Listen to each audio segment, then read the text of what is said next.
Each hardback collection of The Walking Dead comics has the strapline, a continuing story of survival horror, pointing to the fact that Robert Kirkman's zombie apocalypse is never-ending. The ceaseless misery of the comics, now in their 15th year of publication, feels like it will never conclude, and that's the point.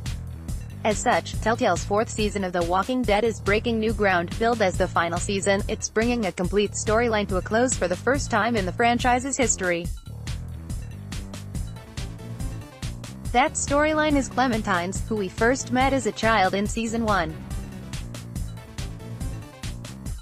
During the zombie infection's initial outbreak, she was little more than a terrified 8-year-old girl, protected and mentored by original protagonist Lee.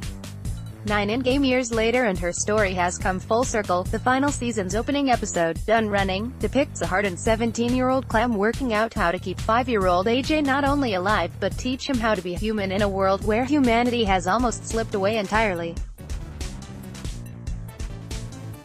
The episode is entirely focused on children.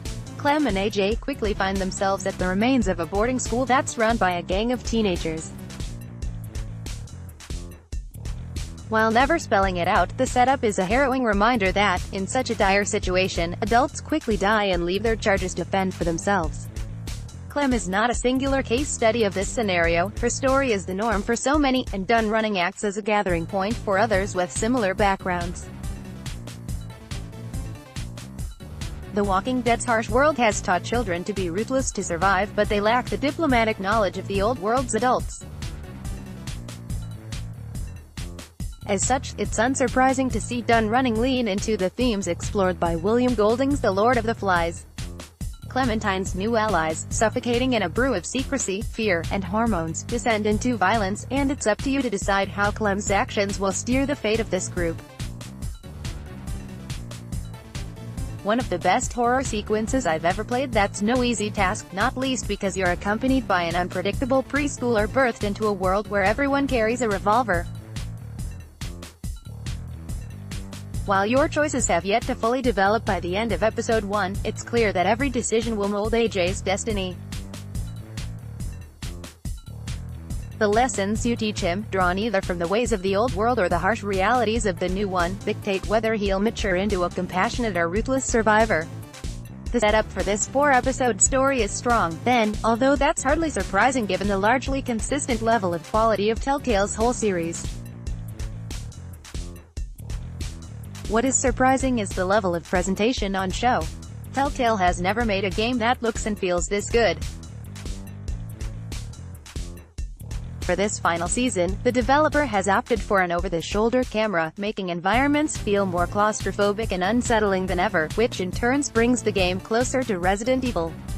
Width equals 900, height equals 507, frame border equals 0, all of full screen equals all of full screen. Greater than that, closer camera also allows for better inspection of the game's character and environment models, which are stunning in all their filthy details.